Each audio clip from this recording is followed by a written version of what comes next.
자, 안녕하세요. 안녕하세요. 네, 공중보건 담당하고 있는 김희영입니다. 자, 우리 수업 먼저 들어가기 전에 제가 책판에 좀 뭐 좀 가득 하나 써놨는데요. 기출문제 한번 분석해봤습니다. 물론 공개된 문제만 분석을 했어요. 그렇죠? 그래야 좀 신뢰성이 있어서. 그래서 이제 공개된 문제를 분석했더니 가장 1위가 당연히 역학이더라고요. 역학이 평균 6문제나 나왔습니다. 6문제나. 그래서 역학은 정말 처음부터 끝까지 완벽하게 알아야 되겠다는 생각을 좀 하시면 되고요. 그래서 역학 부분을 조금 더 많이 실었을 겁니다.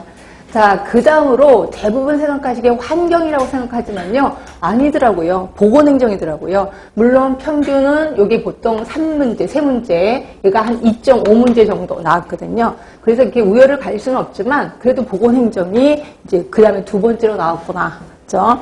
근데 여기서 문제는 물론 전공이신 분은 상관이 없어요. 근데 전공이 아니신 분은 자, 공중보건조차도 힘들어 죽겠는데 보건행정 단어가 엄청 낯설거든요. 그래서 많이 힘드시단 말이에요. 그래서 저는 보건행정 쪽을 조금은 더 많은 시간을 투자할까 합니다. 예, 이거 보고.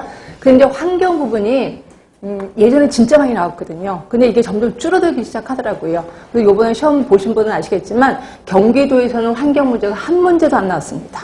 그러니까 점점 줄어들고 있는 거고요. 그래서 이 환경에 대해서 어떻게 좀 투자를 좀 줄여야 되나라는 생각도 들긴 하지만 그래도 워낙 환경이 이슈화가 됐기 때문에 이것도 계속해서 지금처럼 유지는 할 겁니다. 그리고 암기 위주로 해야 되는 것도 아실 거고요. 그 다음으로 환경과 똑같이 나온 게 개념 부분이에요. 개념 부분 하면 오늘 이제 배우실 거, 뭐 오늘 아니면 다음 주에 배우실 그런 내용들이 대부분 나왔겠구나라고 생각하시면 되고요. 자, 그 다음에 5번째가 이제 산업 쪽. 그래서 여기 이게 이제 2.5문제 정도 평균, 산업이 한 2문제 정도 이렇게 나왔었습니다. 그러니까 산업은 끊임없이 나오는 거고요. 산업하면은 대부분 대상이 2개죠. 하나는 환경 쪽이고, 그러니까 산업장, 작업장의 환경 문제고 또 하나가 우리 근로자 문제가 있는 거죠. 그래서 근로자 문제 하면은 대부분 직업병들이 시험 문제 좀 나올 거고요. 환경 부분 하면은 그 작업장에 유해 환경이 있어, 유해 물질이 있어. 그럼 이거를 바꿔야 돼. 그래서 뭐 대치, 뭐 환기 이런 것들이 나오고 그 다음에 계산하는 거, 뭐 도수율, 강도 이런 것들이 나올 겁니다. 근데 산업은 딱 나올 게 정해져 있습니다. 이 정도만 기억하시면 되고요. 그런데 식품위생과 영양이 한때는 엄청 많이 나왔었다가 그 다음부터 뚝뚝 떨어지고 있습니다. 그래서 봤더니 평균 얘도 한 1.5문제 정도 나왔더라고요. 그래서 식품위생, 영양 이게 좀 우리 전공이 아니신 분들은 조금 더 많이 까탈스러운 게 이 부분일 거예요. 근데 이것도 시간적 투자는 뭐 지금처럼 하겠습니다. 그렇다고 줄거나 이러진 않고 지금처럼만 투자를 하겠습니다. 그 다음에 이제 나머지 것들이 이런 순서대로 나왔어요. 학교, 모자보건, 인구, 통계, 의복, 기생충. 그래서 그 공개된 문제 중에서는 기생충이 한 2문제 정도, 10개령 중에서 2개 정도 나왔고요. 공개되지 않은 거에는 좀 나오긴 나왔었다라고 하는데, 문제는 기생충이 너무 외울 게 많아서, 이게 나오지 않을 수도 있는데, 이거가 시간적 투자하기가 좀 그렇긴 합니다. 그래도 하여튼 지금처럼 이대로 하겠습니다. 자, 이렇게 해서 기출문제를 분석하고 나서, 제가 이제 여러분들한테 부탁드리고 싶은 것 중에 하나가 연간 학습계획. 꼭 이대로 해야 되나요? 물론 본인 나름대로 뭔가 이제 노하우가 있으면 하시면 되는데 저는 이게 괜찮을 것 같아요. 자, 적어도 3회독은 하라는 거죠. 공중보건 3회독 해야 되는데 그럼 그 회독할 때마다 똑같이 해야 되나? 나름대로 제가 좀 머리를 써봤습니다.